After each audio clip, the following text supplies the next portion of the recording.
9월 3일 정치부회 시작합니다. 코로나 신규 확진자 수가 195명으로 17일 만에 200명 밑으로 내려왔습니다. 하지만 아파트, 헬스장, 치킨집 등 일상 공간에서 산발적 감염이 이어지고 있기 때문에 안심할 상황 아닙니다. 특히 위중 중증 환자가 하루 새 또 31명이 늘어서 150명을 넘었습니다. 국내 코로나 발생 이후 가장 많은 숫자죠.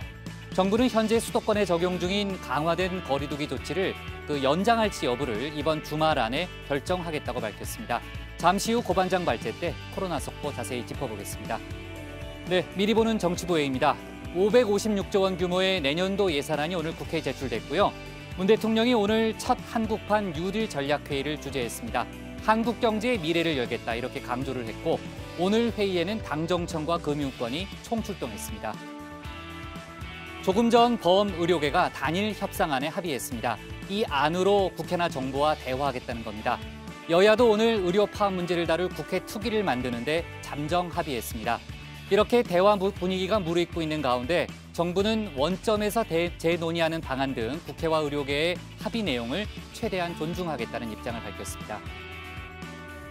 김종인 국민의힘 비대위원장이 취임 100일을 맞아서 오늘 오전 온라인 기자간담회를 열었습니다. 그런데 오후에는 재택근무에 들어가야 했죠.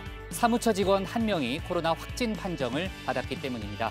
국민의힘이 모든 일정을 취소한 가운데 국회 자체도 사실상 셧다운에 들어갔습니다.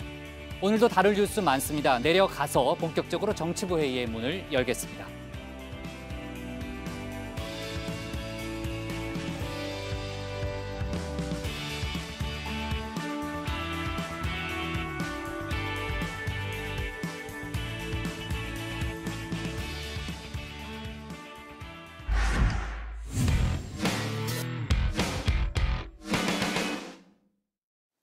예상대로 강한 태풍이었습니다. 태풍 마이삭이 한반도를 훑고 가면서 전국 곳곳에서 피해가 발생했습니다. 태풍이 가장 먼저 지나간 제주 지역, 또 태풍이 상륙한 부산, 경남 지역 등의 피해가 특히 컸습니다. 부산에서는 안타까운 인명피해도 발생했죠. 한편 코로나 국내 신규 확진 환자, 제가 조금 전에 얘기했지만 17일 만에 100명대로 떨어졌습니다. 다소 감소하는 추세긴 하지만 여전히 안심할 수 없다는 게 정부의 설명입니다. 고반장 발제에서 태풍과 코로나 소식을 함께 짚어보겠습니다. 예, 지금 제가 서 있는 곳은 제주 서귀포시 법한포구입니다. 보시다시피 바람이 매우 강하게 불고 있습니다. 이 바람이 불어 빗방울이 얼굴을 때리면 따가움을 느낄 정도입니다. 시간이 지날수록 바람도 점점 강해지고 있습니다. 조금 전부터 바람이 더 강해지고 빗줄기도 굵어지고 있습니다. 바람 소리가 크게 들릴 정도로 강하게 부는데요. 바다에는 파도도 점차 거칠어지고 있습니다.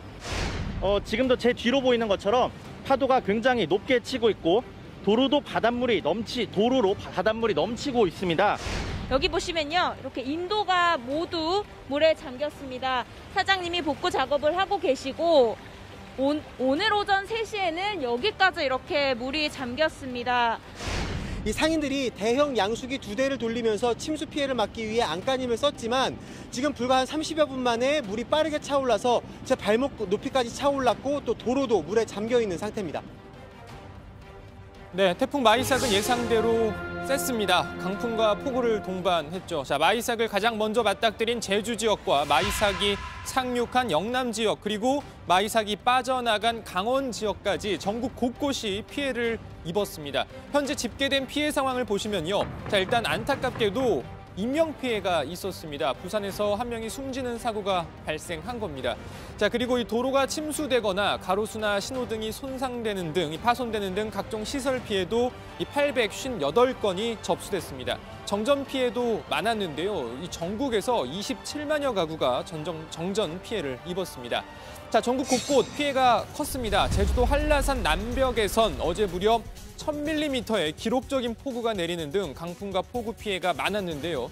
피해 상황을 제보 영상 그리고 JTBC 취재진이 취재한 영상 등을 토대로 좀 더 보겠습니다. 자, 우선 부산 연제구의 아시아드 주경기장입니다. 강풍으로 이 지붕막이 찢어진 모습 볼 수 있습니다. 자, 그리고 이 제보 영상인데요. 부산의 한 아파트 안에서 반대편 아파트 가구들을 찍은 모습입니다. 자, 보면 베란다 난간이 떨어져 나가고요. 자, 보시는 것처럼. 자, 그리고 아예 유리창이 깨진 모습도 볼 수가 있습니다. 자, 그리고 다음 영상은요. 제주도 제주시에서 보내주신 제보 영상인데요. 이 도로 한가운데 있던 전신주 전선이 문제가 생겼는지 갑자기 불꽃이 튀는 모습 볼 수 있습니다. 한동안 계속 이렇게 불꽃이 튀는 모습 볼 수 있습니다. 자, 마찬가지로 제주 지역에서 보내주신 영상입니다. 창밖 도로의 신호등이 파손되면서 바람에 날리는 아주 위험한 그런 모습 볼 수 있습니다. 자, 그리고 경북 영덕 상황을 영상으로 보내주셨습니다. 멀리 보이는 게 방파제로 추정이 되는데요. 이 방파제를 넘겨서 바닷물이 마을로 밀려오는 다급한 그런 상황입니다. 물이 그대로 마을로 밀려 들어오는 모습입니다. 자, 전문가들은요, 이번 태풍 마이삭이 2003년 우리나라에 막대한 피해를 준 태풍 매미와 이 경로와 강도가 비슷했다고 분석하고 있습니다. 어제 예상했던 것처럼 이제 실제로 거의 매미와 비슷한 경로로 올라왔고요. 실제로 매미와 강도도 굉장히 비슷한 정도로 실제로 발생을 했습니다. 강수량이라든가 최대 풍속 같은 경우도 아직 이제 밤중에 이제 통과를 해왔기 때문에 실제로 피해가 밝혀지지 않은 부분이 많은 것 같은데 실제로 이제 재산 피해는 상당할 것 같고요. 네, 마이삭은 이렇게 전국 곳곳에 피해를 남기고 우리나라를 빠져나갔는데요. 문제는 또 다른 태풍이 올라오고 있다는 겁니다. 10호 태풍 하이선이 괌 북서쪽 먼바다에서 북상 중인데요. 예보대로면 오는 일요일에 제주 서귀포 남동쪽 약 710km 부근 해상까지 접근을 하고 다음 주 월요일쯤 부산 인근에 상륙할 것으로 보입니다. 자, 이번 태풍 마이삭과 예상 경로도 비슷해서 더욱 큰 피해가 우려됩니다. 관련 내용은 들어가서 좀 더 이야기해보고요. 자, 이어서 코로나19 현황 전해드립니다. 국내 코로나19 신규 확진 환자가 17일 만에 100명대로 떨어졌습니다. 195명입니다. 국내 지역 발생은 188명인데요. 지역별로 보면 자, 서울 69명, 경기 64명, 인천 15명 등 수도권에서만 148명이 나왔습니다. 100명대로 떨어졌지만 여전히 안심할 수 있는 수준은 아닙니다. 수도권은 물론이고 전국 곳곳에서 산발적인 집단 감염은 늘고 있습니다. 그러나 수도권의 신규 환자는 148명으로 4일째 100명대 수준을 여전히 유지하고 있으며 수도권 외 지역에서의 확산도 지속 중입니다. 또한 종교시설, 실내 체육시설, 병원, 학교 등에서 집단 감염이 산발적으로 이어지고 있어 환자 감소폭이 크지 않다는 점에서 아직 안심하기는 이런 상황입니다. 네, 중환자가 늘고 있다는 것도 심각합니다. 중환자는 하루 만에 31명이 늘어서 현재 154명입니다. 정부는 병상 배분을 현재까지는 잘 관리하고 있다라고 하면서도 긴장감을 갖고 병상을 추가 마련하겠다고 밝혔습니다. 앞으로 며칠 동안이 지난번에 수도권에 갑자기 늘어난 환자들의 중증도가 계속 높아질 가능성이 있기 때문에 저희 중수본에서도 긴장을 갖고 중환자 병상을 단기간에 더 빨리 마련할 수 있도록 계속 관리를 해나가고 있다는 말씀을 드리겠습니다. 네, 강화된 사회적 거리두기 2단계의 효과로 일단 신규 확진이 조금 떨어지긴 했습니다만 산발적 집단 감염과 또 중환자 증가 등으로 위태위태한 상황입니다. 정부는 이번 주가 확산이냐 안정이냐를 가를 중대 고비임을 거듭 강조했습니다. 이번 주는 코로나19가 큰 폭으로 확산될지 혹은 안정세로 전환될 것인지 가르는 중요한 시기입니다. 감염 경로를 알 수 없는 사례도 24%로 최고치를 기록하고 있습니다. 피해가 급증하고 있음을 인식해 주시고 다시 한번 긴장의 끈을 조여 사회적 거리두기를 실천해 주시기 바랍니다. 자, 그리고 많은 사람들의 관심은 이거죠. 자, 강화된 사회적 거리두기 2단계, 그러니까 이 거리두기 2.5단계를 연장할 것이냐 아니면 종료할 것이냐는 거죠. 자, 일단 오는 6일 2.5단계가 종료될 예정인 만큼 그 전에 정부의 판단이 나올 것으로 보이는데요. 정부는 환자 발생 양상, 집단 감염 분포 등을 관찰하면서 논의에 착수한 상태라고 말했습니다. 그러면서 이번 주말쯤에 이 거리두기 2.5단계 연장 여부에 대해 결론을 내려 말씀드릴 수 있을 것이라고 밝혔습니다. 관련 이야기도 들어가서 좀 더 해보겠습니다. 자, 오늘 발제를 마치기 전에요. 이 코로나19의 태풍 소식까지 참 어렵고 힘든 뉴스 와중에 잠깐 쉬어가는 의미에서요. 자, 다정의 가족께서 사연을 보내주셔서 잠깐 소개 좀 하겠습니다. 전북 전주에서 보내주신 사연인데요. 중학생 딸이 코로나19 사태 이후 다정의 팬이 됐다면서 이렇게 이 따님이 그린 저희 반장들의 그림을 보내주셨습니다. 자세히 보면요, 이 국장의 팔자주름까지 아주 세밀하게 그려줬네요. 자, 정말 감사합니다. 일단 오늘 발제는요, 이렇게 정리하겠습니다. 태풍 마이삭 물러나니 태풍 하이선 북상 중. 네. 아주 얘기 좀 하지. 저는 지금 처음 알았어요. 이제 깜짝. 예, 깜짝 아주 쇼를 한 거예요? 똑같이 국장과 똑같이 그렸더라고요. 아, 그래요? 근데 팔자주름이 어디 있다는 거예요? 어디? 거울 좀 누가 좀. 그러니까 어디? 그러니까 어디? 예? 아까 어디? 볼? 아니, 여기 팔자주름 이렇게. 여기 팔자주름이 네, 있어요? 이렇게. 뭐 여기저기 많아서 뭐. 네. 네. 특별히 뭐 신경은 안 썼죠. 알았습니다. 감사하다는 말씀 좀 전해드려요. 예, 알겠습니다. 예. 네. 자, 태풍 이야기부터 해보겠습니다. 9호 태풍 마이삭 지금 뭐 많은 피해를 남겼고 특히 인명 피해도 발생했죠, 조 반장. 네, 그렇습니다. 이번 태풍으로 피해가 컸던 부산에서 안타까운 인명피해가 있었습니다. 오늘 새벽 1시 반쯤 부산 사하구의 한 아파트 베란다 창문이 깨지면서 창문 유리 파편을 맞아 다친 60대 여성이 숨지는 사고가 있었습니다. 시설 피해도 많았습니다. 오늘 오전 기준으로 신호등과 가로수 등 공공시설 295건, 사유시설 563건 등 모두 858건의 시설 피해가 접수가 됐고요. 피해 규모 확인을 거치면서 피해는 더 늘어날 것으로 보입니다. 정전 피해도 잇따랐습니다. 전국에서 27만 8,600여 가구가 정전 피해를 입었습니다. 농작물 피해도 많았는데요. 낙가와 침수 등 5천 헥타르가 피해를 입은 것으로 집계가 됐습니다. 네, 어제부터 오늘 오전까지 전국 도로와 철도, 항공편, 여객선 통제도 이어졌는데요. 강원도 고성군 간성읍 진부령 부근 국도 46호선이 토사유실로 막히는 등 이 강원과 부산, 경남, 전남, 대구 등 전국 도로 95곳의 통행이 한때 제한됐거나 현재까지 제한되고 있는 상황입니다. 어제부터 오늘까지 결항한 이 항공편은 900여 편이었고요. 자, 철도는요, 경부선 동대구에서 부산 구간, 동해선 부전에서 영덕 구간, 영동선 영주에서 강릉 구간 등 6개 노선에서 운행 제한이 있었습니다. 자, 이 밖에 북한산, 한라산 등 전국 22개 국립공원에서 614개 탐방로의 출입도 통제됐었습니다. 네, 신반장. 지금 이제 태풍 마이삭이요, 강릉 부근에서 일단 빠져나갔다가 이제 북한 인근 해상으로 올라갔잖아요. 네. 북한 쪽도 피해가 컸다면서요. 그렇습니다. 이 태풍이 지나간 북한의 강원도 지역이 특히 피해가 컸습니다. 북한의 대표적인 관광도시인 원산 중심지는 보시는 것처럼 완전히 물에 잠겼고요. 금강군에서는 하천이 불어나서 주민들이 대피했다고 합니다. 저희가 원산이군요. 네, 그리고 이 통천군에서는 산사태까지 발생을 했다고 하고요. 북한 조선중앙TV가 이례적으로 24시간 재난방송 체제를 가동해서 이 태풍 상황을 보도했습니다. 북한 방송에서는 아주 드문 중계 방식으로 현장 상황을 전했습니다. 우리는 지금 여기 원산시에서 태풍 9호의 현 상황에 대해서 계속해서 전하려고 합니다.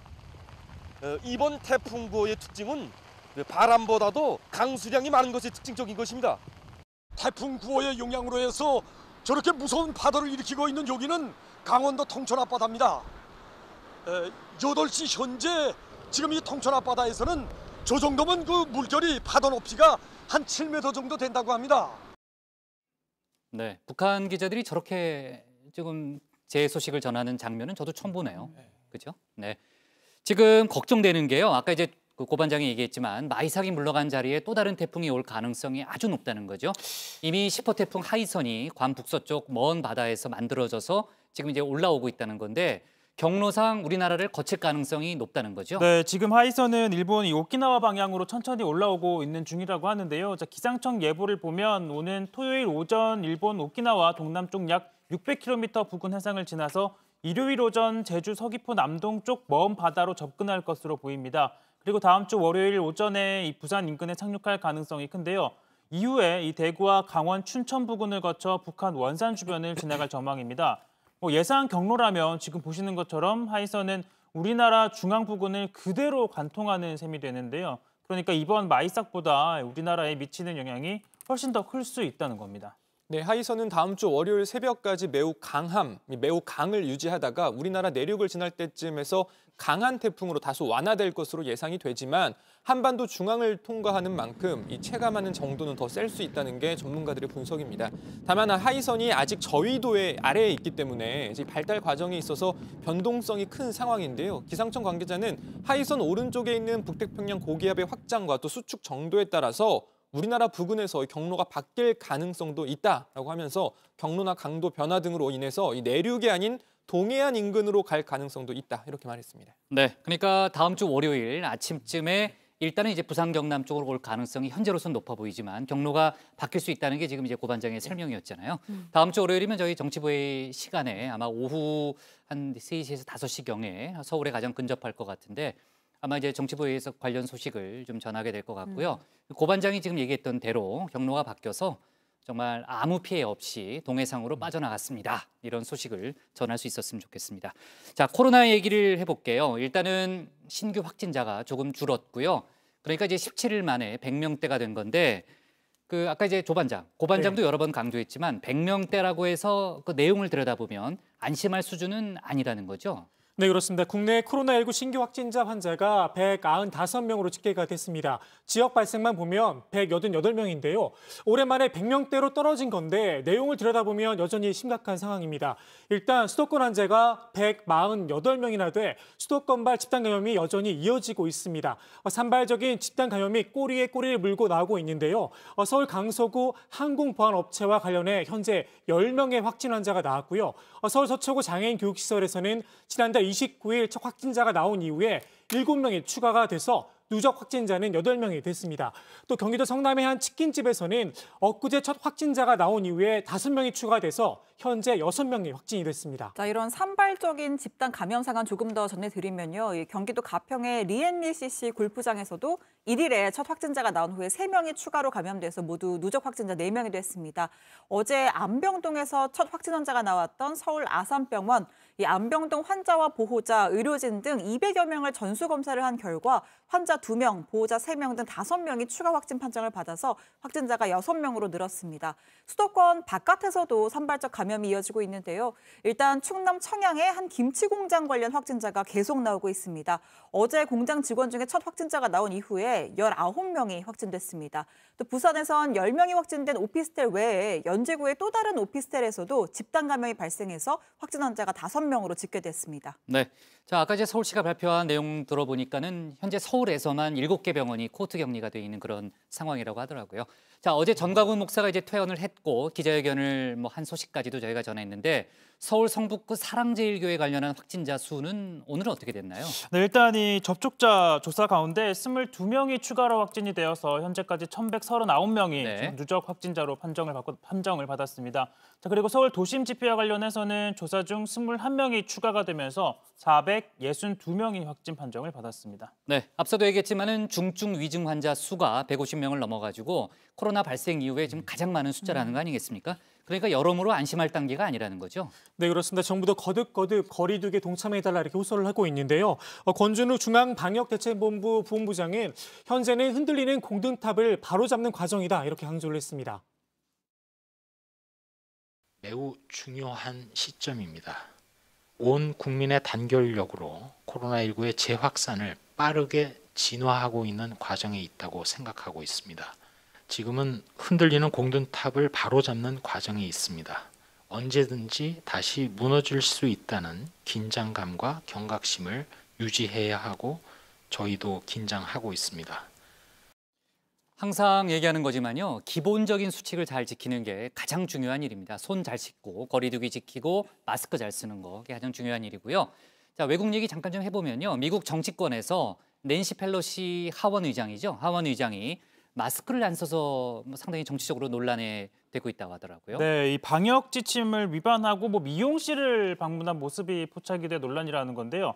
자, 지금 보시는 저 화면입니다. 이 펠로시 의장이 지난달 말 미국 샌프란시스코에 있는 한 미용실을 방문해 헤어 드라이 서비스를 받았다는 겁니다. 자, 문제는 이 샌프란시스코시 당국이 코로나19 확산 방지를 위해서 지난 3월부터 모든 미용실을 폐쇄했다는 건데요. 일부 영업을 재개하도록 했지만 야외 영업만 해당됐기 때문에 보시는 것처럼 저렇게 실내에서는 영업을 하면 안 됐다는 겁니다. 그리고 당시 CCTV 영상을 보면 이 펠로시 의장이 보이시죠? 미용실 안에서 마스크 착용하지 않은 채 다닌 것으로 확인이 되어서 좀 논란이 되고 있다고 합니다. 네, 낸시 펠로시 하원 의장이요. 그동안 트럼프 대통령에게 마스크 안 쓴다고 공격을 많이 했잖아요. 그러니까 그 내로남불은 안 되죠. 다만 그 펠로시 하원 의장이 미용실의 함정에 걸렸다, 뭐 이런 얘기를 했습니다. 뭔가 이제 정치적인 의도가 있다라는 그런 주장을 한 것 같고요. 자, 해외 얘기를 했으니까 오늘 해외 유명 인사 확진 소식이 좀 들려왔는데 그것도 간단히 좀 짚어보면요. 브라질 출신의 유명 축구 선수죠. 지금은 프랑스 리그에서 뛰고 있는 네이마르 선수. 네이마르 선수가 이제 양성 판정을 받았는데 아마도 이제 스페인 여행 때 감염된 것 같다라는 그런 얘기가 들리고 있고요. 할리우드 배우 중에 가장 돈을 많이 버는 것으로 유명한 작년에 1등인가 했을 거예요. 그 드웨인 존슨이죠. 드웨인 존슨 이제 양성 판정, 확진 판정을 받았습니다. 그 얘기를 들어보니까 부인하고요, 두 딸도 지금 함께 확진 판정을 받았다는데 드웨인 존슨이 아까 보니까 그런 얘기를 하더라고요. 면역력을 높이고 마스크를 써라. 마스크를 쓰는 것이 중요한 일이다라는 점을 다시 한번 당부를 했습니다. 자, 오늘 기사 제목은요, 이렇게 정리할게요. 태풍 마이상 물러나니 태풍 하이선 북상 중으로 제목을 잡겠습니다. 다음은 신혜원 반장의 발제를 들어보겠습니다.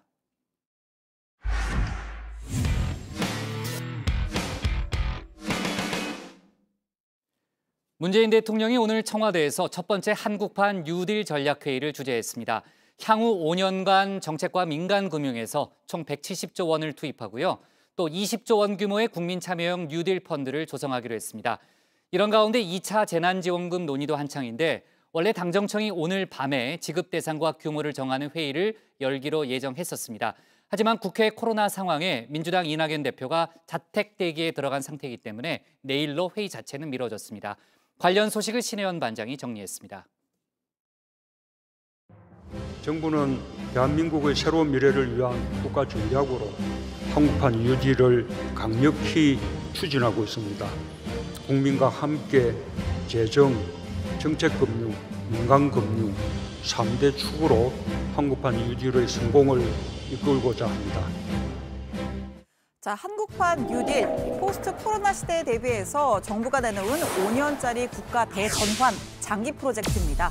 그린 뉴딜과 디지털 뉴딜을 양대 축으로 삼고 미래 먹거리, 일자리 창출과 고용 안전망 구축 등 혁신적 포용 국가를 실현하겠다는 구상이 담겨 있습니다. 오늘 문재인 대통령이 첫 번째 한국판 뉴딜 전략회의를 주재했습니다. 향후 5년간 나라 돈인 정책금융에서 100조, 또 민간금융에서 70조를 투입하겠다고 밝혔습니다. 화상으로나마 KB금융, 신한금융 등의 국내 10대 금융규적 회장을 비롯해 은행, 증권 CEO들이 총 출동한 이유입니다. 자, 그리고 여기에 국민들도 직접 투자하라라면서 국민 참여형 펀드를 제안했습니다. 구조는 이런 식인데요. 자, 우선 정부 출자, 7조 원 규모의 출자를 통해서 투자의 기반이 되는 모펀드를 만들고 여기에 일반 국민들의 투자 자금과 민간 자금 13조 원을 매칭해서 자펀드를 결성하는 구조입니다. 총 20조 원 규모인 거죠. 자, 투자 대상은 각종 뉴딜, 또 인프라 관련 사업에 집중됩니다. 인프라 펀드를 육성하여 뉴딜 사회 기반 시설에 투자하고 손실 위험 분담과 세제 혜택으로 국민들에게 보다 안정적인 수익을 가능하게 할 것입니다. 또한 정부는 민간이 자율적으로 뉴딜 펀드를 조성할 수 있는 투자 여건도 적극적으로 마련하겠습니다. 뉴딜 지수를 개발하여 지수에 투자할 수 있는 상품도 조만간 출시할 계획입니다. 자, 방금 들으셨죠? 이 투자할 때 가장 솔깃한 말이 안정적인 수익을 가능하게 할 것입니다. 자, 바로 이 문장입니다. 또 이 투자 금액 2억 원 이내 배당 소득에 대해서는 9%의 낮은 분리세율을 적용하는 인센티브도 내놨습니다. 버는 것보다 손해 안 나는 게 중요한 분들, 저 같은 케이스인데요. 자, 아까 정부가 7조 원 규모의 모펀드 역할을 한다고 했는데 20조 원 중에 7조 원에 대해선 손실이 나더라도 정부와 정책금융기관이 부담한다는 이야기입니다. 국민들께서 직접 대한민국의 미래와 사회적 가치에 투자하는 기회가 될 것입니다. 시중의 풍부한 유동성을 부동산과 같은 비생산적인 부분에서 생산적인 부분으로 이동시킨다는 측면에서도 큰 의미가 있습니다. 다만 회의적인 시각도 있습니다. 어디에 투자하느냐 문제인데요. 뉴딜의 범위를 어디까지로 볼지, 뉴딜 이름표만 붙인 사업에 졸속 투자를 하게 되는 건 아닌지 하는 우려입니다. 또 정의당 심상정 대표는 리스크와 손실을 감당하지 않는 투자가 어디 있느냐며 결국엔 혈세로 메꿀 수밖에 없다고 지적했습니다. 민자 사업이 손실을 볼 경우에 국민의 세금으로 투자자들의 원금과 수익을 보장하겠다는 것입니다. 가령 50조의 민간 펀드가 형성된다고 치면 매년 수익률 보장만 1.5조씩 해줘야 됩니다. 특히 그린 뉴딜 같은 분야는 아직 시장이 제대로 형성되지 않아 초반 수익이 미미할 것이기 때문에 혈세가 투입될 수밖에 없습니다. 과연 누구를 위한 정책인지 묻지 않을 수 없습니다. 자, 지금까지는 펀드 이야기였고요. 정부가 원래 계획한 뉴딜 사업의 예산 2024년까지 총 160조 원 규모입니다. 첫 해인 내년에 21조 3천억 원을 배정했습니다. 제가 화요일 예산안 발제 때 상세하게 설명을 했었죠. 전체의 약 30%에 달하는 액수가 10대 중점 프로젝트에 투입됩니다. 그중에서도 가장 공을 들인 건 한국판 뉴딜 사업인데요. 디지털 뉴딜에 7조 9천억 원, 그린 뉴딜에 8조 원, 그리고 사회 고용 안전망 강화에 5조 4천억 원 등 모두 21조 3천억 원을 편성했습니다. 바로 이 뉴딜 예산이 포함된 내년도 예산안의 총 규모는 555조 8천억 원입니다. 화요일 국무회의를 통과했고 오늘 국회에 제출됐습니다. 이제 본회의를 통과할 때까진 한쪽은 깎고 한쪽은 지키는 치열한 싸움이 이어질 겁니다. 여당은 코로나 위기 대응을 위해 최대한 규모를 키웠다는 입장이지만 야당은 2년 연속 적자 재정으로 인한 재정 건전성 악화를 문제 삼고 있습니다. 일각에서 국가 채무와 관련돼서 과장된 뉴스가 쏟아지고 있습니다. 556조 원 규모의 내년도 정부 예산안이 계획대로 잘 집행되면 우리 경제는 올해 마이너스 성장에서 벗어나 3%대의 성장도 가능할 것으로 예측이 되고 있습니다.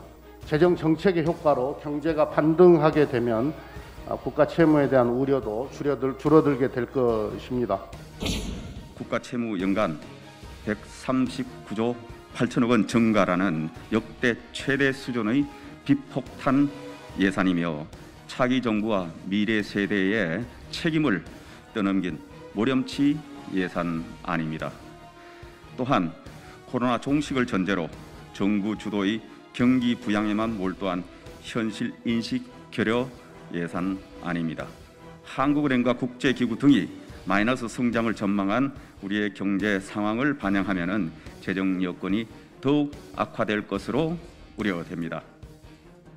더 급한 문제도 있습니다. 당장 올해 예산 4차 추경을 통해 해결해야 할 2차 재난지원금 논의입니다. 이 부분에서는 정부와 여당 그리고 야당까지 선별 지급 쪽으로 사실상 합의를 이루었습니다. 원래 오늘 밤 8시 반 총리공관에서 비공개로 고위 당정청 협의가 예정되어 있었는데요. 국회 코로나 상황에 이낙연 대표가 자택에서 대기 중인 터라 내일로 미뤄졌습니다. 이 회의가 열리면 지원금 액수 및 지급 대상과 시기, 또 4차 추경 규모가 결정될 것으로 보입니다. 더 많은 타격을 받은 피해 계층에게 더 신속하게, 더 두텁게 지원하는 것이 필요한 시점이라고 생각하고요. 다만 이제 그렇게 선별하기 위해서는 또 행정적인 어떤 그렇죠. 비용이나 어려움이 있기 때문에 이 모두를 잘 감안해서 가장 합리적인 어떤 대책 패키지를 만들려고 노력하고 있습니다. 네, 오늘 청와대 발제 이렇게 정리하겠습니다. 한국판 뉴딜의 20조 국민펀드 조성, 당정청 내일 2차 재난지원금 협의입니다. 네, 원래는 이제 오늘 밤에 조금 전에 신반장이 설명했던 대로요. 오늘 밤에 고위 당정청 협의가 예정이 돼 있었죠. 거기서 이제 2차 재난지원금 문제를 매듭 짓고 그다음에 4차 추경 관련한 논의도 하겠다는 계획이었는데 이제 이낙연 대표 변수가 생긴 거죠. 그러니까 이낙연 대표 변수라는 게 그러니까 민주당에서 이제 처음에 원인이 생긴 건 아니고 이따 이제 최반장 발제 때 저희가 얘기를 해보겠지만 국민의힘 정책위 의장실에 있는 당직자가 그러니까 사무처 직원이 코로나 확진 판정을 받았죠. 그래서 이제 국회가 또 셧다운이 됐습니다. 이종배 정책위 의장은 당연히 이제 접촉자로 분류가 돼서 검사를 받았는데 이낙연 대표가 이틀 전에 이렇게 팔꿈치로 인사를 했다는 거죠. 네. 인사를 했습니다. 그렇기 때문에 지금 자가격리는 아니지만 자택에 들어가서 지금 이제 대기 중인 상태다라는 게 정치권의 설명이고요. 그나저나 오늘 아까 잠깐 그 뉴딜 전략회의, 오늘 문재인 대통령이 주재한 회의도 봤지만요. 거기서 이낙연 대표가 문재인 대통령을 만난 거 아니에요? 네, 오늘 그 전략회의에 참석을 했습니다. 청와대를 갔고요. 네. 이 회의 뒤에 상춘제에서 문 대통령과 오찬도 가졌습니다. 당대표 취임 후에 첫 번째 만남을 가진 건데 문 대통령이 뭐 든든하다, 언제든지 상의하라, 주말도 상관없으니까 전화하라 이렇게 긴밀한 협력을 당부했고 이낙연 대표도 위기 극복에 전념하겠다, 야당과 원칙 있는 협의를 하겠다 이렇게 화답을 한 상황이었습니다. 그런데 이제 그 후에 이제 방금 국장께서 말씀하신 소식이 전해진 거죠. 네, 자 국회 셧다운 상황은요. 이따가 최 반장 발제 때 저희가 좀 더 이야기를 해보고요. 그러나 지금 2차 재난지원금 선별 지급에 대해서는요. 여야 정의 어느 정도 이제 동의하는 모습을 보이고 있습니다. 다만 저희도 이제 정치부에서 여러 번 짚어봤지만요. 이재명 경기지사 같은 경우가 어떻게 보면 거의 유일하게 다 줘야 된다. 보편적 지급을 주장하고 있죠.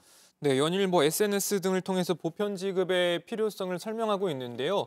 자, 이재명 지사는 현재로서는 재정 제출을 늘려 소비 확충을 시키는 것 외에 경제를 살리는 방법이 없다라고 하면서 특히 국가부채 0.8% 증가만 감소하면 경제 살리기 효과가 확실한데 기재부는 왜 국채 핑계를 대면서 선별 지원을 고수하는지 정말 의문이다. 경제 정책과 재정 정책의 근거가 되는 통계와 숫자는 과학이 아니라 정치인 것이다라고 주장을 했습니다.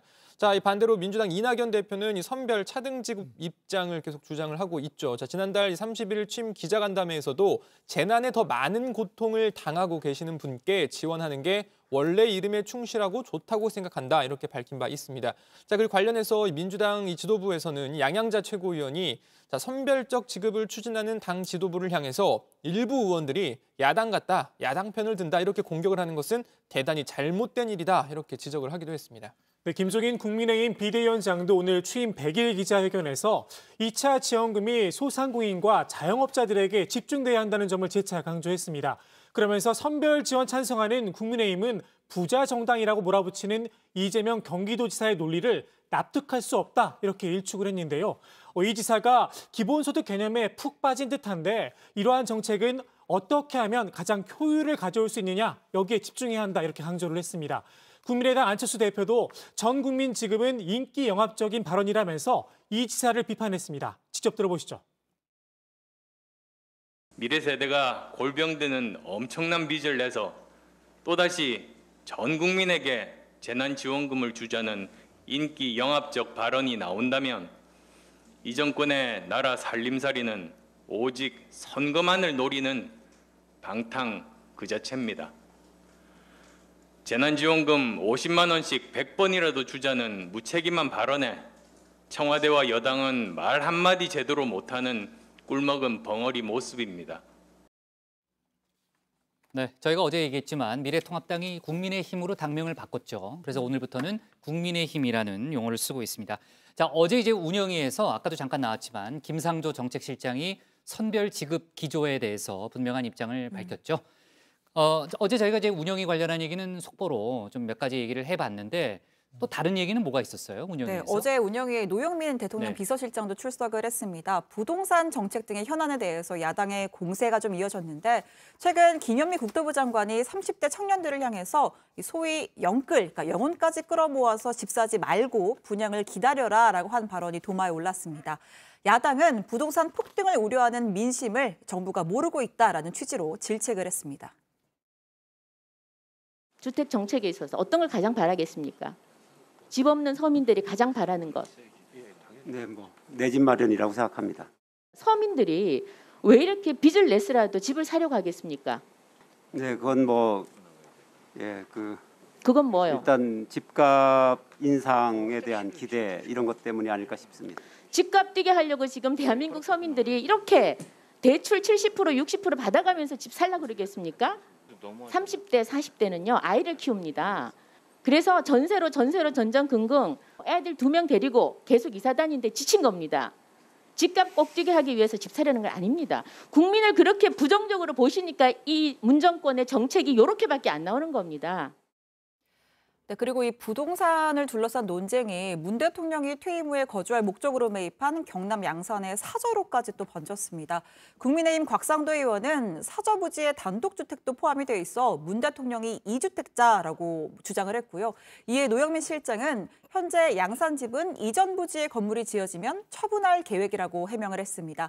또 대통령이 취임 후에 직접 농사를 지으러 간 적이 있느냐, 농지법 위반 아니냐라는 지적에 대해서는 노 실장은 양산에 방문할 때 대통령이 돌본 것으로 알고 있다. 다만 대통령의 비공개 일정은 모두 보안 사항이다라고 답변을 했습니다. 어제 속보 상황이어서 저희가 이제 영상은 확인할 수 없었고 말로 설명했는데 최 반장, 어제 운영위가 한때 파행되기도 했었죠? 네, 국민의힘 김태흠 의원이 자신의 발언 중에 끼어든 열린민주당 김진애 의원에 대한 항의의 표시로 어깨를 손가락으로 살짝 이렇게 건드리면서 좀 끼어들지 말라 이런 얘기를 해서 좀 논란이 됐었는데 당시 영상을 직접 어떤 상황이었는지 한번 보시죠. 김태흠 의원이 제 자리로 오셔서 저한테 끼어들지마 하면서 저를 뒤를 치셨습니다. 제 등을. 불결한 손가락이 제 몸을 닿았다는 것에 제가 불쾌한 얼얼함이 계속 남아 있습니다. 어디서 손을 댑니까? 두 번, 세 번을 계속 끼어들어서 야지 놓는 것도 아니고 속된 말로 조용히 지가 찾아가서 내 인기척을 하니까 듣지를 못해서 어깨에 살짝 인지할 수 있도록 살짝 된 부분인데 질의하는데 야지 놓고 그다음에 끼어들고 하는 이런 부분들이 올바르다고 봅니까? 그 부분을 지적으로 간 겁니다. 그리고 얼얼하다, 또 불결하다 이런 표현을 쓰는 부분들도 저는 참겠습니다.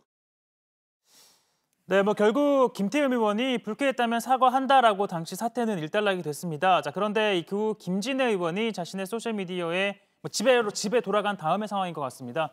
겉옷을 세탁기에 넣고 돌린다. 공개적인 사과라서 받아들이긴 했지만 습격당한 느낌의 불쾌감은 여전히 얼얼하다라는 입장을 밝히기도 했습니다. 네, 좋습니다. 불쾌감, 얼얼하다 그런 표현을 또 그 이후에도 썼군요. 청와대 발제는 이렇게 정리하겠습니다. 한국판 뉴딜의 20조 국민 펀드, 당정청 내일 2차 재난지원금 협의로 제목을 잡겠습니다. 다음은 조익신 반장의 발제를 들어보겠습니다.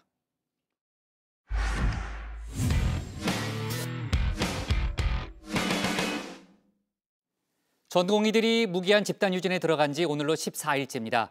여당이 의료정책을 원점에서 재논의할 수 있다는 입장을 밝힌 가운데 의사단체들도 조금 전에 협의를 통해서 단일 협상안을 마련했습니다. 이를 가지고 국회와 정부와 대화를 하겠다는 그런 입장인 거죠. 정부는 여당과 의사단체가 합의안을 만들면 이를 존중하겠다는 뜻을 밝혔습니다. 관련한 논란 얘기들을 조익신 반장이 정리해봤습니다.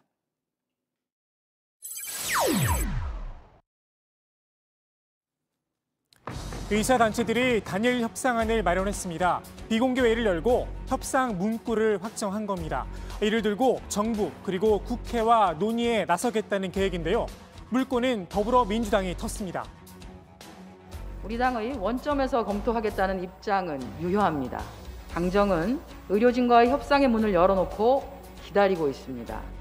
어제 국민의힘의 주호영 대표와 국회 공공의료 확충과 이 지역 의료 격차 해소를 위한 이름은 조금 더 변경될 수 있습니다만은 지금 의료계에서 제기하고 있는 여러 가지 문제들까지 다 포함한 논의를 위해서 국회 내 특위를 설치하기로 합의했다는 말씀을 드립니다. 정부는 국회와 의사단체가 합의안을 만들어 오면 최대한 존중하겠다는 뜻을 밝혔습니다. 지금 여당에서 이 의료계와 함께 합의를 하고 있는 사항들을 정부는 최대한 존중할 것이고 합의가 된다 그러면 이러한 부분들에 대해서는 그러한 존중 속에서 이를 이행하기 위한 최대한의 노력을 하게 될 것입니다. 일주일 연기된 의사 국가고시에 대해서도 의대생들의 재신청을 요청했습니다. 내일 오후 6시까지 신청을 하면 시험에 응시할 수 있습니다. 정부는 여러 학장, 교수 등 범의료계 원로들과 의대, 의료전 협회 요청에 따라 의사 국가시험을 일주일 연기한 바 있습니다. 의대생들의 합리적인 선택을 기대하며 재신청 접수를 통해 많은 학생들이 시험에 응시하기 바랍니다. 14일째 이어지고 있는 의사들의 집단 파업과 관련해 여론조사 결과가 나왔습니다. 파업에 공감한다는 의견은 38.6%, 비공감한다 55.2%였습니다. 정부 여당과 의사단체 사이에 치열한 물밑 여론전이 벌어지고 있는 가운데 대한의사협회가 올린 게시물이 도마 위에 올랐습니다. 문제지 형식의 글이었는데요. 당신의 생사를 판가름지을 중요한 그런 진단을 받아야 할 때 의사를 고를 수 있다면 둘 중 누구를 선택하겠느냐 이렇게 묻고는 두 가지 선택지를 제시를 했습니다. 1번은 매년 전교 1등을 놓치지 않기 위해 공부에 매진했던 의사. 2번은 성적은 한참 모자르지만 추천제로 입학한 공공의대 의사였습니다. 게시물을 본 사람들의 반응은 이랬습니다.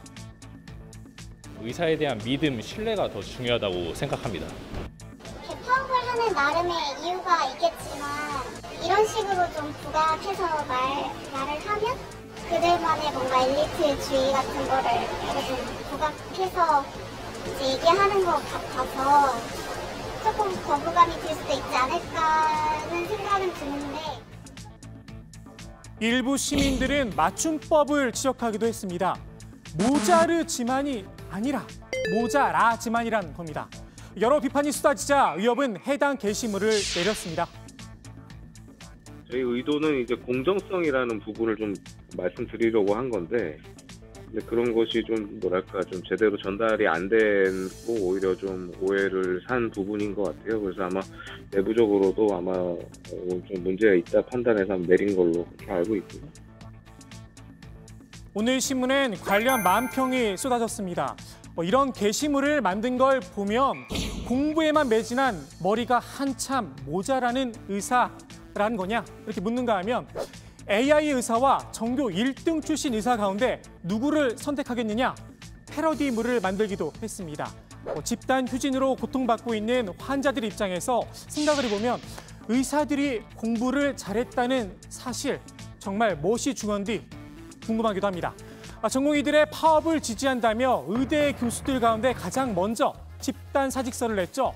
서울대 교수들이 지난 2015년 정부에 넣었던 보고서가 새삼 논란이 됐습니다. 제목은 공공의료 인력 양성을 위한 기반 구축 방안인데요. 공공의대를 설립해 최대 700명 규모로 운영해야 한다 이렇게 명시되어 있습니다. 당시는 박근혜 정부 시절이었는데 그때는 맞고 지금은 틀리다는 걸까요? 이런 가운데 문재인 대통령이 어제 소셜미디어에 올린 글도 논란이 됐습니다. 간호사들에게 고마움을 표했는데 몇몇 표현이 문제가 된 겁니다. 장기간 파업하는 의사들의 지금까지 떠맡아야 하는 상황이니 얼마나 힘들고 어렵겠느냐. 5개 선별진료소에서 방호복을 벗지 못하는 의료진들이 쓰러지고 있다는 안타까운 소식이 국민들의 마음을 울렸다. 의료진이라고 표현돼 있지만 대부분이 간호사들이었다. 이렇게 적었는데 의사와 간호사를 갈라치기 한 게 아니냐 이런 지적이 나왔습니다. 오늘 또 대통령이 또 편가르기를 또 하셨어요. 의사는 유감이고 간호사는 헌신한다고 또 편갈랐어요. 국민은 이렇게 편가릅니다, 대통령이. 의료진에 대한 칭찬과 고마움은 여러 번 밝혔습니다. 또 편을 가르셨어요. 국민을 내 편 나누고 진문 반문 나눕니다. 그래서 지금까지 의사들에게는 여러 번 고마움을 표현했었습니다. 민주당은 일제히 엄호에 나섰습니다. 편가르기라며 떠들썩하다. 이렇게 볼 수도 있구나 하며 놀랐다. 문재인 대통령이 도대체 뭘 잘못했다는 말인가. 트집을 위한 트집을 잡고 시비를 걸기 위한 시비를 건다. 나를 세우기도 했습니다. 이 역시 판단은 국민들의 몫일 듯합니다.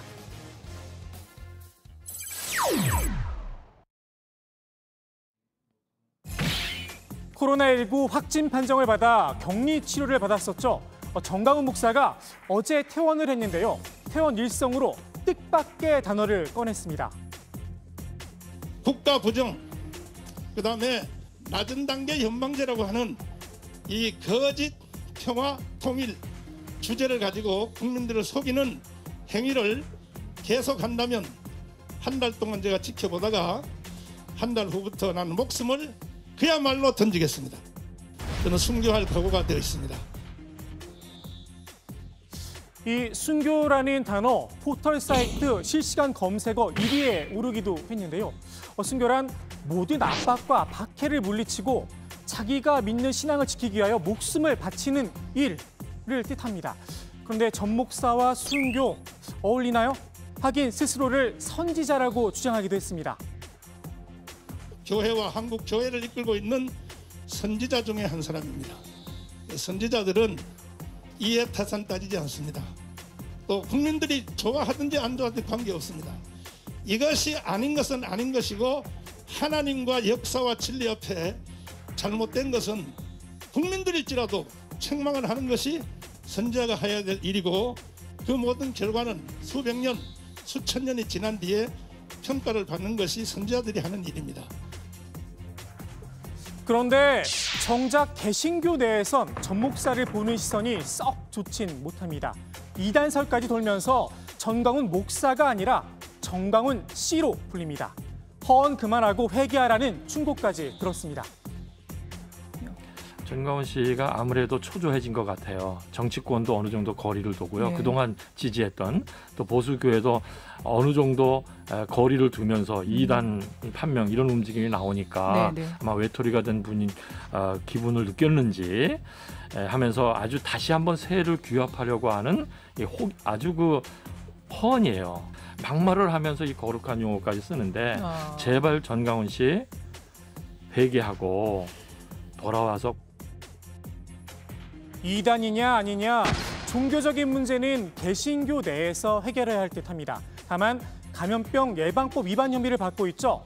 법적 책임은 져야 할 듯 싶습니다. 전 목사의 사택을 압수수색한 경찰 조만간 소환 조사에 나설 방침입니다. 자유에는 책임이 따르기 마련이죠. 구상권도 곧 청구될 예정입니다. 이제 정부 건보 지자체 합해서 한 150억 정도 그 직접 비용을 추징 내지는 소송을 할 수 있을 것 같고 앞으로 이제 정부의 재난지원금이 또 갈 거 아니겠습니까? 네네. 네, 그 아까 그 우리 장미동 상인들처럼 그 피해를 본 주민들이 많기 때문에 그분들에 대한 재난지원금을 지급하면 거기에 따른 또 귀책을 물어서 2차 청구도 할 수 있을 것 같습니다. 장위동 상인들 이번 사태로 손님이 또 끊겼습니다. 전 목사와 사랑제일교회를 상대로 손해배상 청구 소송에 나서기로 했습니다. 8.15 집회단과 교회에서 나온 게 한 8월 10일경에 나타났거든요, 확진자가. 예. 마이너스 나니까 시장이나 이제 점포도 떨려가지고 식사하실 분도 있었고. 네. 또 시장도 뭐 왔다 갔다 하는 소문이 돌고. 그러다 보니까 시장에 이제 뭐 각각 있다는 이유 하나만으로 우리가 이제 피해를 많이 봤어요. 그래서 이제 가게 같은 데도 떨리면은 한 2주간 또 격리해야 되니까. 그렇죠. 그래서 문 닫는 경우도 있고. 좀 많이 힘들어하고 있습니다. 일부에선 장위동 상인들이 야박하다는 이야기도 나옵니다. 누구냐고요? 코로나19 확진을 받고도 병원에서 열심히 일했던 유튜브 업자 신혜식 씨입니다. 사랑제일교회 성도분들이 식당에 가서 밥도 먹어주고 물건도 사준 거 아니겠습니까? 세상이 야박해도 말이죠. 이렇게 야박할 수가 없습니다. 끔찍하다는 생각이 들어요. 최근 경북 경산의 한 유치원에서 이런 기적 같은 일이 벌어졌습니다. 유치원생 한 명이 코로나19 확진 판정을 받았는데 추가 확진자는 단 한 명도 나오지 않았습니다. 비결은 이랬습니다. 마스크 잘 끼고 손을 잘 씻었어요. 이 불편함이 계속 지속되는 것에 대한 어떤 불평으로 사실은 저희가 확산되었었잖아요. 근데 이 유아의 이 친구들은 우리가 지켜야 할 약속이라는 거에서 얘네들 접근을 했고 그 약속이 얘네들은 생활의 습관이 된 것 같아요. 유치원생들도 코로나19 극복을 위해 노력하고 있는 이때 누가 끔찍한 걸까요? 이런 가짜 뉴스까지 퍼뜨리고 있으니 말입니다. K방역, 사기 방역으로 드러났습니다. 완벽한 사기다. 사랑제일교회를 탄압하고자 이걸 이용하는 게 아닌지. 4.15 부정선거를 감추기 위해서 수단과 방법을 가리지 않고 코로나를 방역으로, 이념 방역으로, 4.15 부정선거 방역으로 계속 이것을 가지고 울겨먹고 있는 지금의 이 문재인 악당, 독재자, 파쇼, 파시스트! 정광훈, 신혜식, 주옥순 이 세 사람 허위사실 유포 혐의로 나란히 고발된 상태입니다. 수사 결과 끝까지 지켜보겠습니다. 오늘 국회 발제 이렇게 정리합니다. 정광훈 순교 주장에 막말에 거룩한 영어 회개하라. 네, 어제 퇴원한 정광훈 목사가 기자회견을 가졌고요. 오늘도 사랑제일교회 측이 기자회견을 했습니다. 그러니까 강현재 변호사가 전광훈 목사의 입장문을 대독하는 형태로 그 기자회견을 했는데 그 내용은 조금 전에 어제 이제 전광훈 목사가 얘기했던 거랑 대동소이합니다. 전체적인 내용은요. 기본적으로 교회가 코로나 확산의 주범, 특히 이제 사랑제일교회가 코로나 확산의 주범이라는 점에 동의할 수 없고 가짜 뉴스이자 허위 사실 유포, 심각한 명예훼손이다 이렇게 주장을 했습니다. 그러면서 어제 청와대 관계자가 그 정광훈 목사를 비판하면서 정광훈 씨라고 지칭을 했잖아요. 그 부분에 대해서 상당히 모욕적이다. 그 씨라고 지칭한 부분에 대해서 그 모욕감을 느낀다라는 그런 입장을 밝히기도 했습니다. 네, 오늘 기자회견 내용 간단히 얘기해봤고요. 자, 조금 전에 이제 의사단체들, 여러 단체들이 모여서 단일 합의안을 만들었다는 그런 속보 내용을 조 반장이 정리를 했습니다.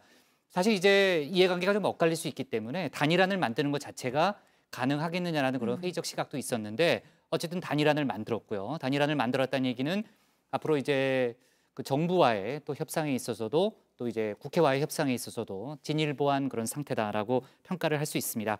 다만 지금 합의는 이루어졌지만 그 단일안의 내용은 알려지지 않고 있죠. 네, 그 내용 공개하지 않고 있습니다. 다만 그동안 주장해왔던 이른바 4대학 의료정책과 관련해 원점 재논의의 명문화 등이 포함된 것으로 보입니다.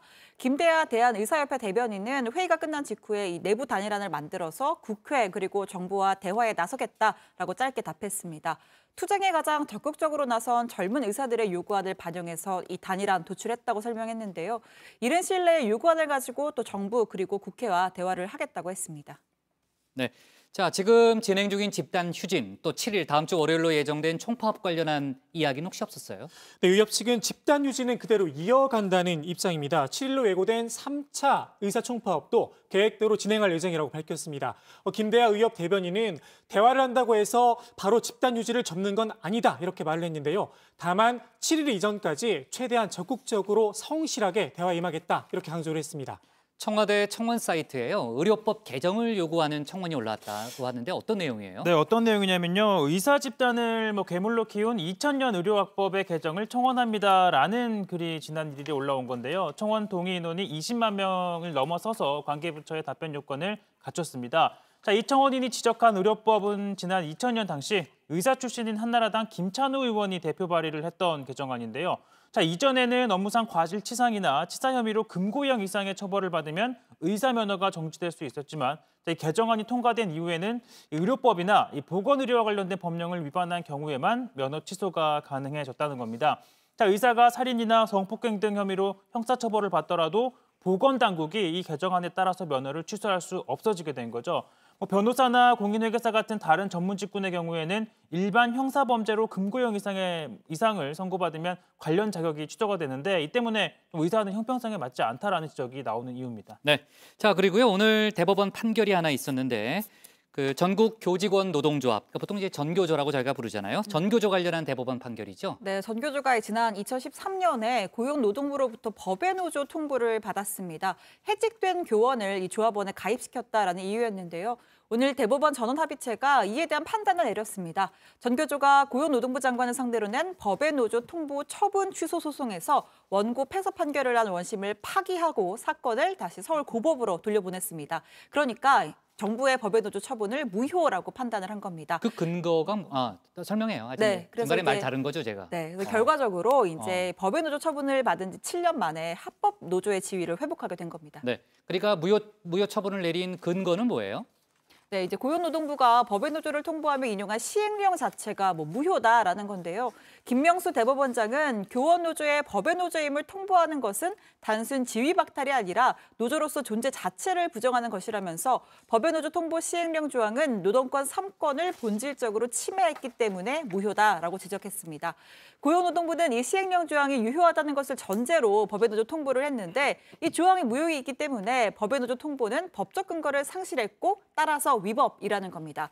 다만 이 소수 의견으로 이기택, 이동원 대법관은 전교조 법의 노조 처분은 적법하다면서 반대 의견을 내기도 했습니다. 네, 자 그리고 오늘 조국 전 법무장관이 배우자죠. 정경심 동양대 교수 재판에 증인으로 출석을 했습니다. 법정에 이제 부부가 다 출석을 했는데 어떤 장면이 펼쳐졌나요?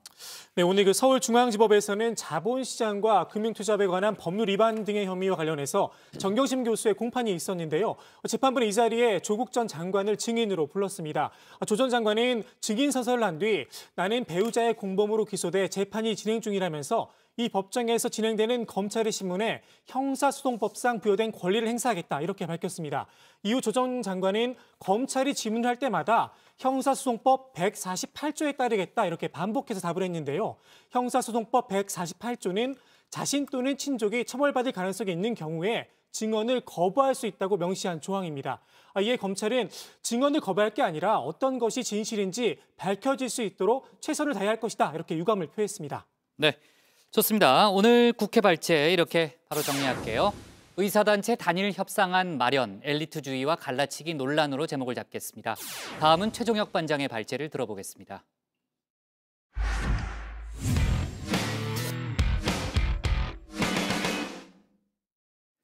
요즘 정치권에서는 추미애 법무장관의 아들이죠. 아들의 군 복무 특혜 의혹을 두고 공방이 뜨겁습니다. 국민의힘은 당시 군 관계자 녹취록까지 공개하면서 추 장관의 보좌관이 개입했다고 주장했고 이들을 검찰에 고발 조치했습니다. 이에 추 장관 아들 측도 입장문을 냈고요. 적법한 절차에 따라 휴가를 간 것이고 허위 사실에 근거한 주장을 야당이 펴고 있다고 나섰습니다. 최 반장 발제에서 관련 논란 자세히 정리해 보겠습니다. 장관님이 아들 문제에 대해서는 내 아들 신상 문제에 대해서 더 이상 거들이지 말라고 아주 세게 말씀하시던데. 제 아들은 아무 문제가 없고요. 의원님의 아니 그러니까 이 사건 문제 관련 없으니까 질문과 제 아들을 연결시키는 그런 질문은 바람직하지 않은. 뭘 바람직스러우지 않아요. 난 공평하게 공동하라는 얘기죠. 질의에도 금도가 있다라고 생각을 합니다. 네, 들으신 것처럼 추미애 장관은 아들의 문제가 계속해서 언급되고 또 정치적 공세로 사용되는 걸 두고 금도를 넘어서는 것이라고 했습니다. 자, 이 금도, 그말금자에 법 도자를 쓴 건데요. 풀어 쓰자면 넘어서는 안 될 선 혹은 지켜야 할 도리 정도일 겁니다. 자, 일상에서 자주 쓰는 용어지만 사실 사전에는 없는 표현입니다. 대신 이 사전엔 5개의 금도가 있는데요. 저는 우리 정치권이 이 5개 가운데 5번째 금도가 좀 있었으면 좋겠습니다. 바로 다른 사람을 포용할 만한 도량, 그러니까 넓은 마음 말입니다. 자, 추미애 장관 아들의 군 복무 특혜 의혹을 두고서도 여야 한치의 포용력도 없습니다. 자, 야당 의원들의 관련된 의혹 제기에 추미애 장관은 소설을 쓰시네. 네, 라며 다소 비아냥 섞인 반응을 내놨었고 야당도 연일 이 문제를 물고 늘어지고 있습니다. 자, 일단 사실관계부터 한번 정리를 해보면요. 추 장관 아들은 2017년 6월 5일부터 14일까지 1차 병가를 내고 서울의 한 병원에서 무릎 수술을 받습니다. 그리고 23일까지 2차 병가를 신청했지만 충분히 회복이 되지 않아 27일까지 개인 휴가를 씁니다. 자, 병가 19일, 개인 휴가 4일을 쓴 겁니다. 자, 그런데 국민의힘은 이것 자체가 이례적이라고 주장합니다.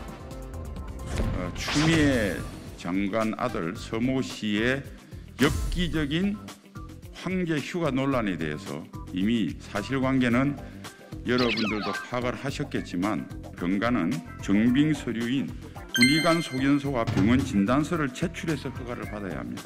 병가 19일은 아무런 근거가 없습니다. 자, 하지만 추미애 장관 아들 측은 규정대로 했다는 입장입니다. 국군 양주병원에서 수술이 필요하다는 진단을 받았고 이 병가 신청에 필요한 서류도 제출을 했다는 겁니다. 자, 그리고 병가가 끝나는 23일 이 연장할 수 있는지 문의를 한 결과 안 된다고 해서 나흘간은 개인 휴가를 썼던 거라고 밝혔습니다. 하지만 국민의힘은 그게 아니다. 자, 21일이 아닌 이틀 뒤에야 복귀하지 않은 사실이 확인됐다라고 주장하는데요. 25일 이 당직 사병의 증언을 토대로 말입니다. 공식적으로 했던 그 당직 병장이 실비병에 전화를 하고 어디냐고 물었을 때 집이라고 대답을 했고 택시라도 타고 빨리 와라. 알겠습니다. 라고 한 게 2017년 6월 25일 그게 밤 점호 시간이죠. 9시경입니다. 자, 이에 대해 추 장관 아들 측 25일에는 이미 휴가가 처리된 상태였기 때문에 방금이 언급이 된 당직사병과는 통화할 일이 없었다. 그 증언은 허위라고 반박했습니다. 자, 국방부 장관 역시 절차에 따라 진행된 것으로 알고 있다라고 밝혔죠. 다만 일부 행정 처리가 정확하게 되지 않은 부분이 있다라고는 했습니다. 자, 이 과정에서 국민의힘은 휴가를 연장하는 과정에 추미애 의원 보좌관이 개입했다라고 주장했고요. 추 장관은 그건 사실 무근이라고 반박했습니다. 자, 국민의힘은 병가가 끝난 23일부터 복귀하지 않은 사실이 확인된 25일까지는 국무이탈, 즉 탈영 상태였다라고 주장을 하는데요. 자, 어제 이윤구 대법관 후보자 청문회에서도 이 과거 후보자가 무단으로 결근한 공익근무 요원을 유죄로 판단한 사례, 또 대법원 판례를 토대로 이러한 질문이 나오기도 했습니다. 공무날짜에 기대하지 않은 것, 탈영입니까 아닙니까? 생각하시면 안 됩니다. 탈영입니까 아닙니까? 법률적 지식, 양심에 따라서 말씀드립니다. 공무일에 기대를 하지 않은 거요? 네. 그렇다면 뭐 기대를 하지 않은 것이니까 전형으로 볼 수 있지 않을까 싶은데 정확한 지식이 아니라서 말씀드리기가 좀 곤란합니다. 자, 이에 국민의힘은 추 장관 아들과 보좌관, 군 간부 3명 등을 대검찰청에 고발했습니다. 그뿐만 아니라 오늘 한 시민단체도 수사를 의뢰했는데요.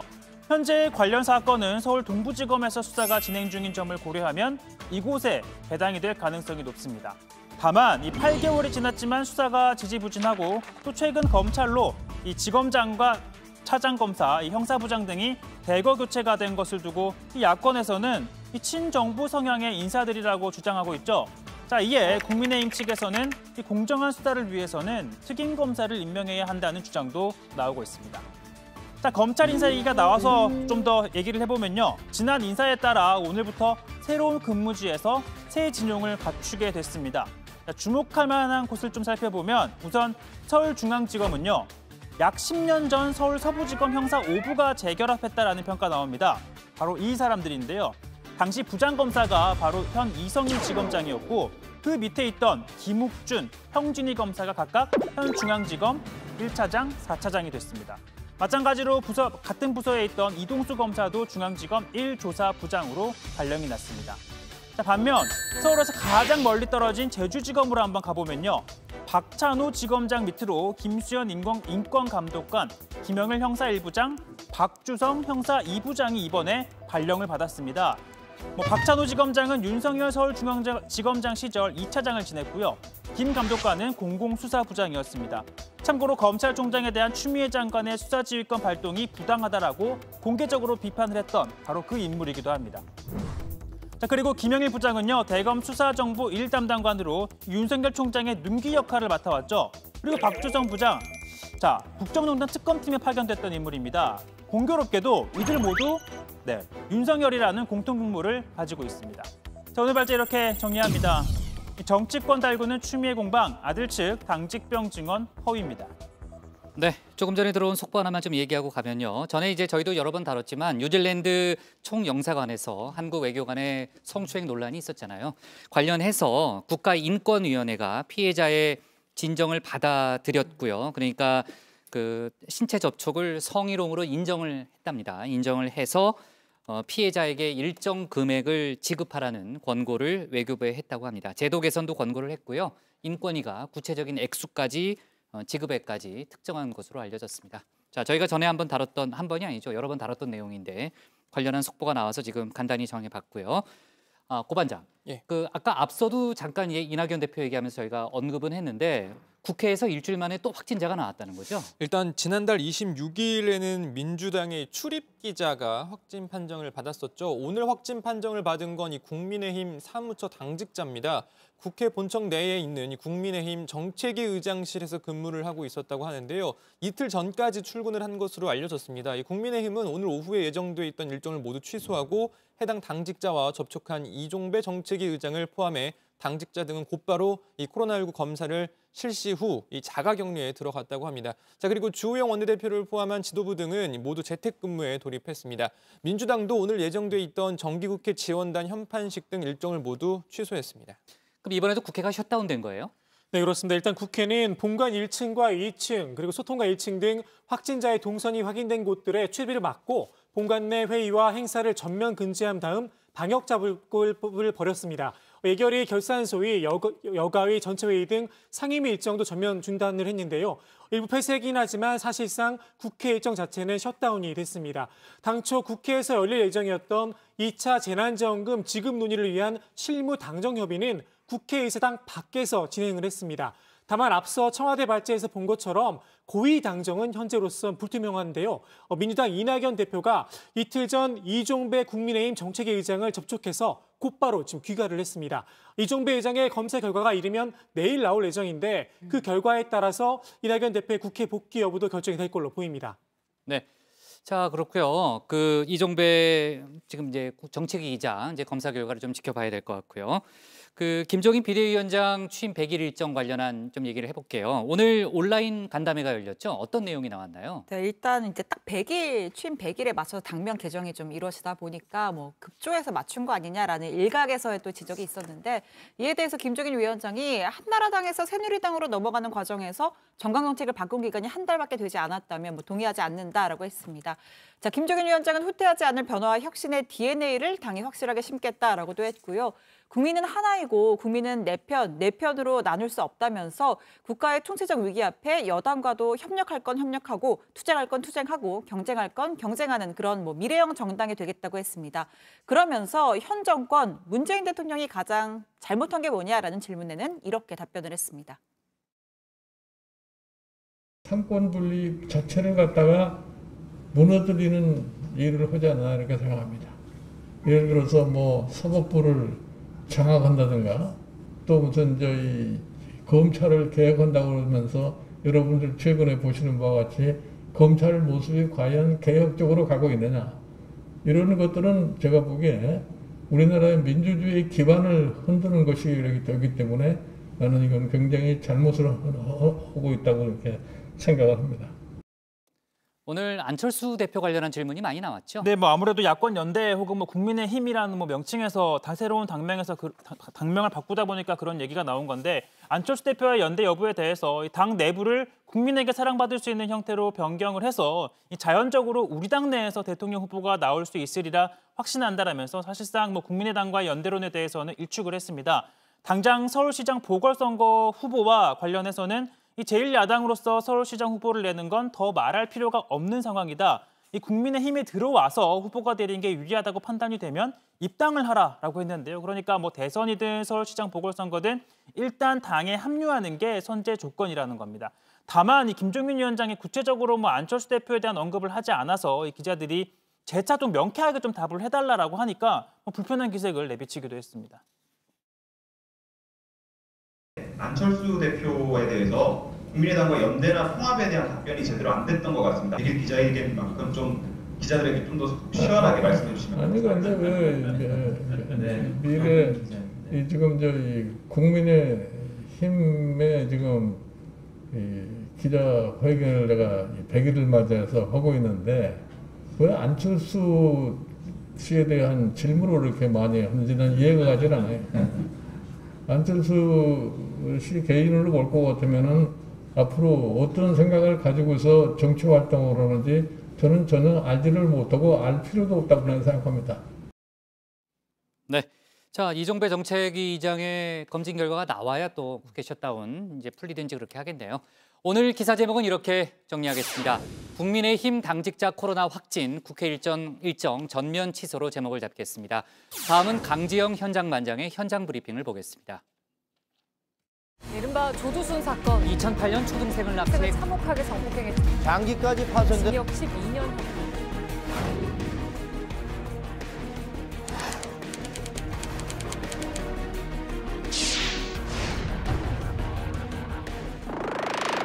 안녕하세요. 현장 브리핑의 강지영입니다. 아동 성폭행범 조두순의 출소가 100여일밖에 남지 않았습니다.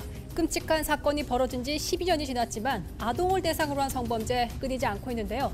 현재 아동 성범죄 대책 어디까지 와 있는 걸까요? 최근 관련 법안을 발의한 김영호 의원을 만나 자세한 얘기 들어보겠습니다.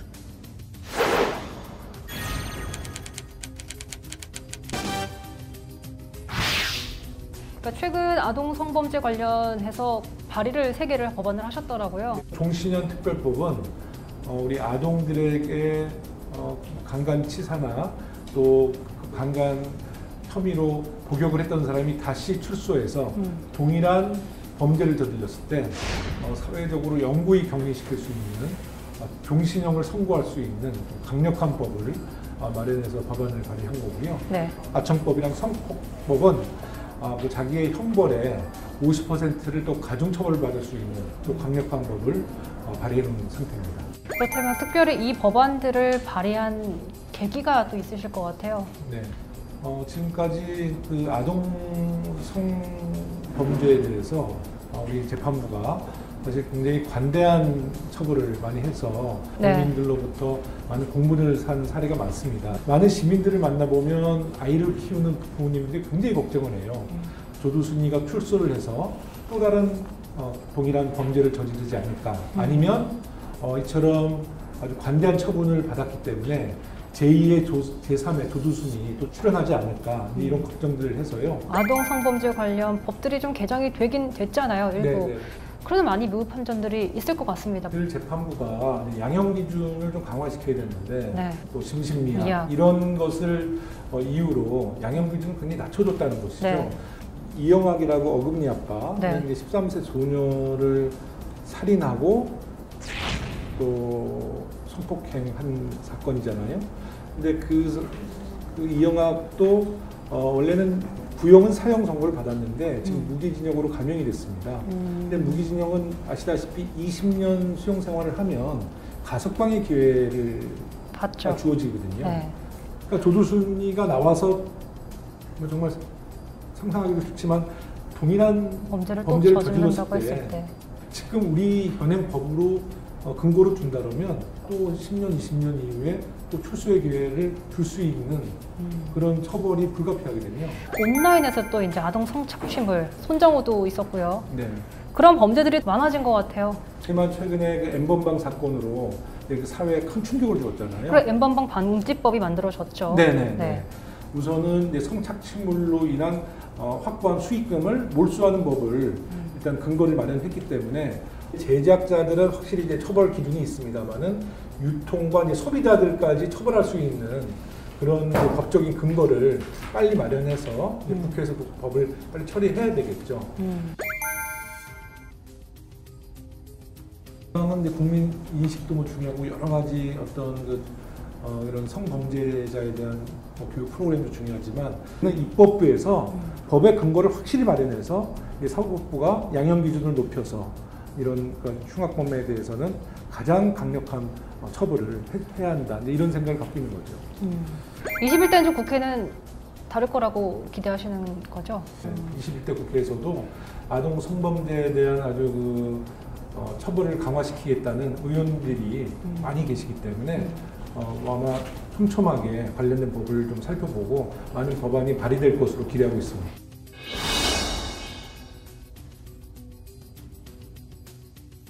네.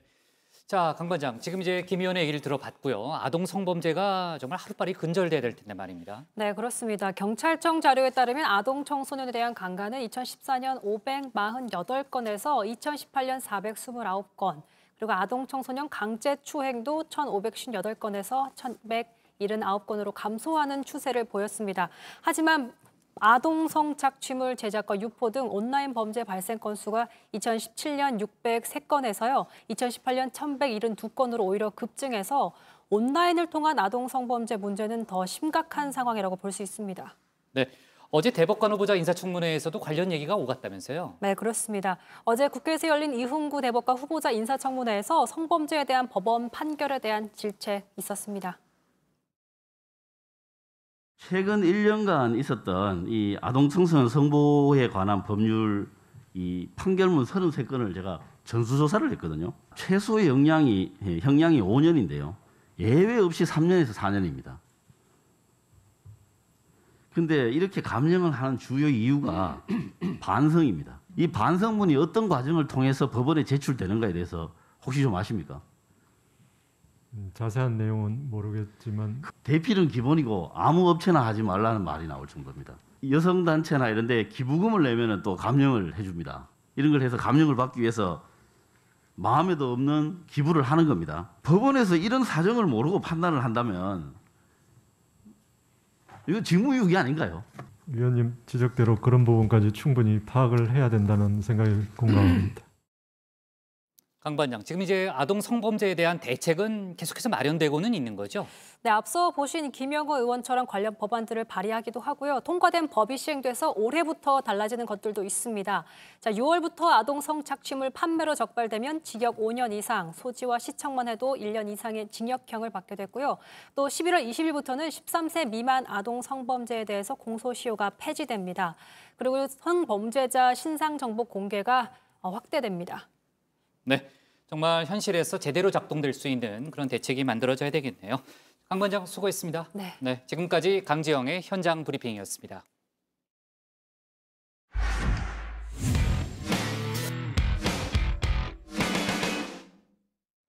네, 오늘 저희가 고른 한 컷은 지름 2m 바위에 옮긴 태풍 위력, 이제는 10호 태풍 대비해야입니다. 9호 태풍 마이삭이 지나간 자리입니다. 부산 밀락수변공원에는 지름 2m가 넘는 바위가, 대형 바위가 덩그러니 놓여 있습니다.